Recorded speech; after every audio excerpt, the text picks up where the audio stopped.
Hi all, so today we're gonna do some chit chat. I'm gonna share with you our journey to Australia. When we come here, some challenges, obstacles that we've encountered, like until when we got our citizenship, our PR, and all those things, our achievements, and all. So, without further ado, we start. We came in Australia 2012. 2012. Actually, end of 2012, my husband came here for work. So he is in 457 visa. Well, that's a working visa, but right now, I believe there's no more 457 visa. I think they replace it to something else. But that time, that's what visa we are on. So he came here first for a few months. We're actually lucky because we didn't wait for a long time. I think just 2 or 3 months wait. Hey, this was very cool. Very cool. And then she's here middle of 2012, and then we came along end of 2012. I cannot forget October 31, 2012. That's the first time we stepped foot in Australia. So just me and my two girls. That time they were only like 5 and 4 years old. And again, lucky because we came here already. We have a home ready, waiting for us. Because my husband already prepared it for us. When he came here, he lived with his uncle because he has some relatives here as well. Again, lucky that he has that. And then when we came here, he was able to rent a house. It's a 4 bedroom house, quite big house. So it's really more than enough for the three of us. And I would say it's very fortunate. We were very happy. So to be honest, I did not feel like we are struggling or like some people saying it's so hard to live abroad, like all those stuff. Like we didn't feel that time. So my husband is working, he has a good job, and me, I stay at home. I look after my kids.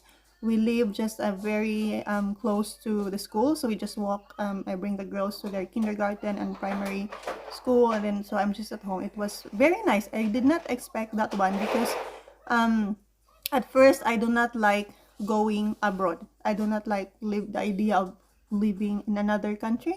I feel like I'm the only person or one of the few people in the Philippines that does not want to go abroad. Like I'm contented with my life in the Philippines. Well, it's not so good, but my fear of going abroad is more like I feel the fear than having like a good life. So when my husband said like he got a job, he's gonna go to Australia. So instead of me being so excited like oh Australia, I'm so like sad like I don't want to go, even because I know we're gonna be apart again, although temporarily, but I just don't like the idea. And he said, "Lo, it's okay. You're gonna go there, and we're gonna be there permanently if we get this PR, something like that." I'm like, like it scares me living abroad, no relatives, no friends. And I am thinking my children, how are they gonna grow up there? Are they gonna have friends? What if they get isolated? What if they get rejected? Those fear, those thinking, what if the culture is different? Well, it's totally different from ours. And like I just don't like the idea. Like it scares me. But well, he got the job.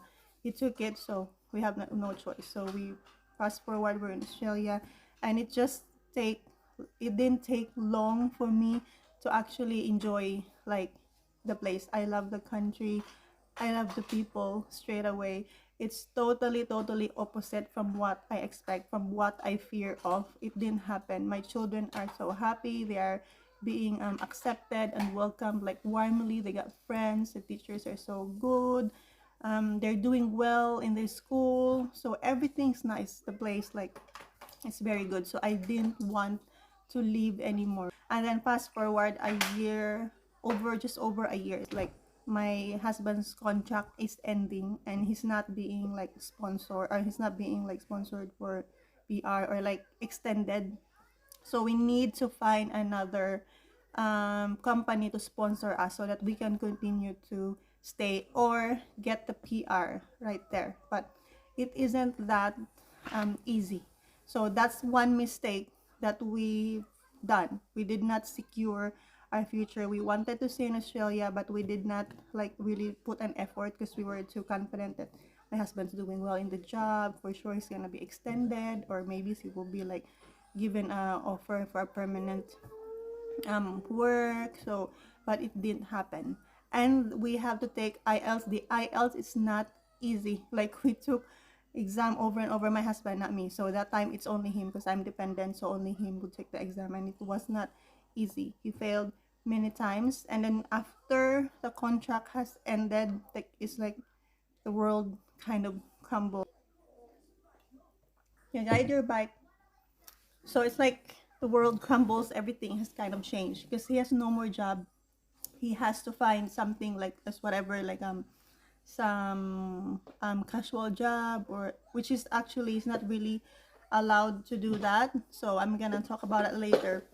So we are forced to get out of the place that we rented because we just have to keep money coming out but nothing's coming in. So good thing he has another cousin who offered like you can stay in our place for a few months because we are given a 3 months extension by the immigration to find like another sponsor or secure a PR before we need to leave the country. So that 3 months we really like maximize it. We didn't like just go home after he ended the contract. So we went to their place. We live there, and it's very hard because it's hard to live in another person's house, especially if you have children.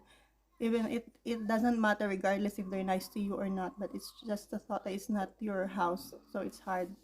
And he doesn't have work, so we have like find like whatever like he's doing casual work. And actually when we were emailing immigration, she mentioned that, and then immigration told him like actually you're not allowed to do that. You cannot, because you're on 457 visa, working visa sponsored, you only allowed to work sponsored work. You cannot do like any work that's not allowed. You can, your visa can be like bound or ban or something. But good thing he was given like another chance, so as long as he would stop, so he stopped work. And then that day, hard day came, like we really need to go. So that really like sunk my heart. I feel like my world has ended. Even that day that we left the house, even though I'm just there for a year, I feel like it's my home.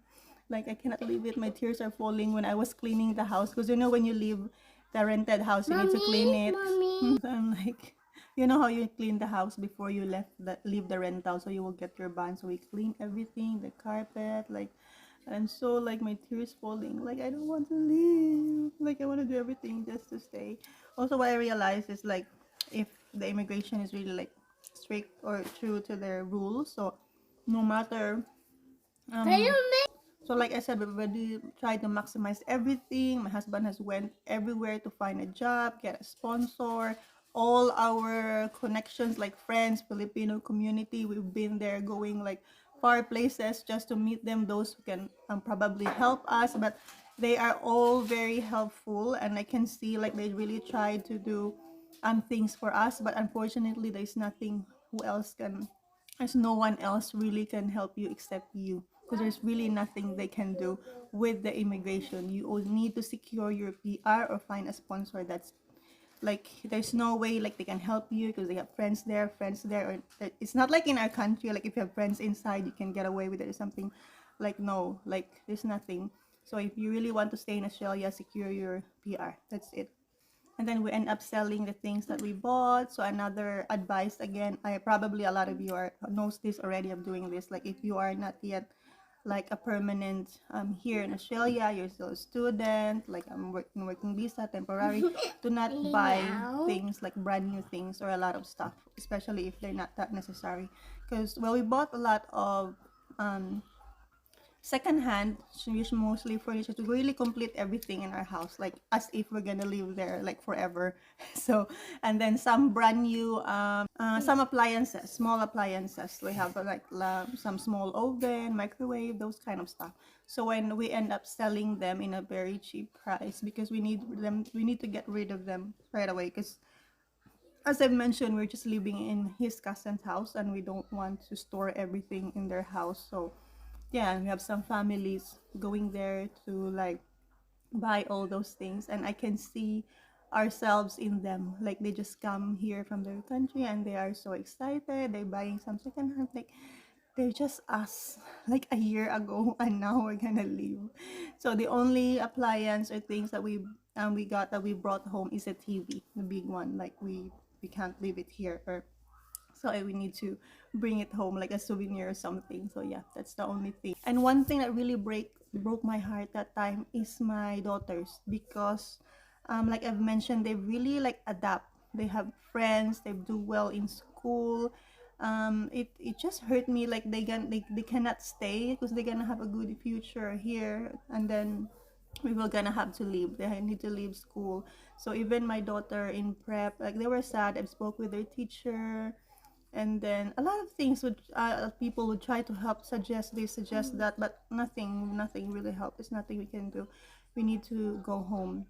And then they give her some small, like a farewell thing, and like it's just so sad. Like I feel like I'm going to miss her being there.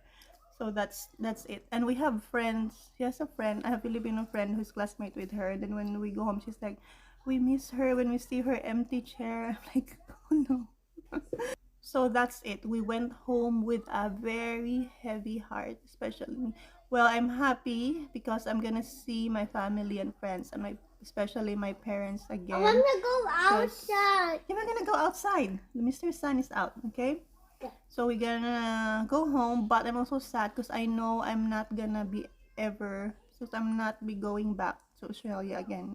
I'm not gonna step foot in this beautiful country again. Well, maybe as a tourist or something, but it's not gonna happen soon. So that's it.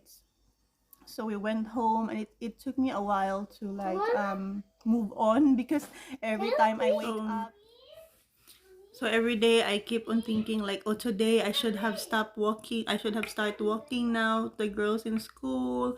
Right now I'm picking them up in school. Like all the routines that I do every day, I miss them every single day. It took a while. But then yeah, we have been able to accepted it. We have built a new house in the Philippines. Not a new house, but like we have extended it, renovated it, and we have a small business as well from my parents. So we have like kind of like accepted that this is our fate. This is for us. Australia was just a good experience that we'll never forget. Until 2 years later, I'm gonna talk about it on my next